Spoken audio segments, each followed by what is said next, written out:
नमस्कार किसान भाइयों, मैं सौरभ कुमार। आज मैं आपको बताऊंगा कि जैसे जो मनुष्य मनुष्य हैं, जो ह्यूमन बींग्स हैं, हम लोग हैं।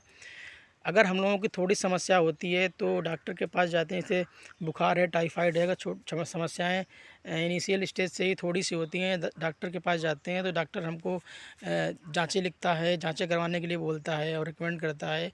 और उसके बाद में ये बताता है कि आपके शरीर में इस चीज़ की कमी है, ये बीमारी है। तो उसी के बेस पे वो मतलब दवाई करता है।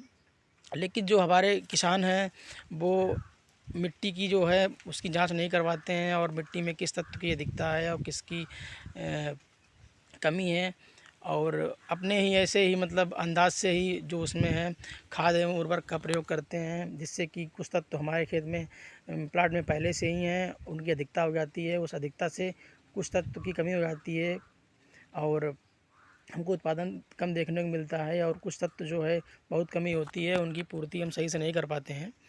तो हमारे किसानों को मृदा परीक्षण करवाना बहुत ज़रूरी है। और मृदा परीक्षण बहुत ही इजी प्रोसेस है, बहुत मतलब बिना पैसे के होता है।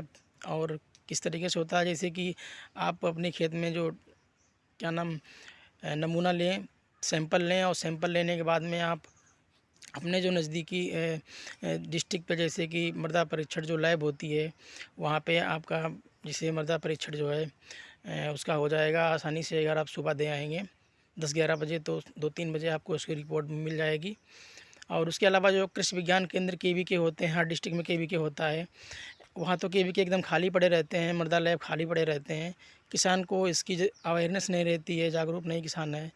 तो वहाँ पे कोई बहुत ही रेयर में कोई न कोई किसान वहाँ मृदा परीक्षण के लिए जाता है। तो हमारी किसानों से यही मतलब राय है, और हम किसानों को इसलिए जागरूक कर रहे हैं कि अपनी जो प्लाट है, जो अलग अलग प्लाट हैं आपके, हर प्लाट का आप मृदा परीक्षण ज़रूर कराएं, और उसका आप नमूना लें। और नमूने लेने का तरीका आपको आगे बताऊंगा किस तरीके से नमूना लेना चाहिए।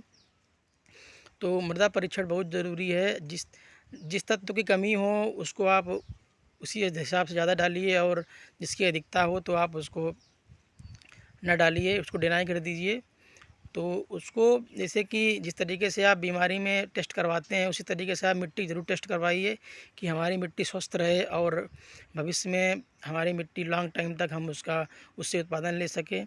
अगर मिट्टी जहरीली हो जाएगी, अधिक मात्रा में आप न्यूट्रिएंट फर्टिलाइज़र का प्रयोग करेंगे, तो निश्चित ही आगे धीरे धीरे हमारी उत्पादकता में कमी देखने को मिलेगी। और हमारे जो इन्वायरमेंट है, वातावरण पे इसका कुप्रभाव पड़ेगा, इफ़ेक्ट गलत पड़ेगा। तो आज के लिए किसान भाइयों इतना ही। यदि आगे जो है आपको मृदा का जो नमूना किस तरीके से लिया जाता है, मैं आपको बताऊंगा। तब तक के लिए नमस्कार।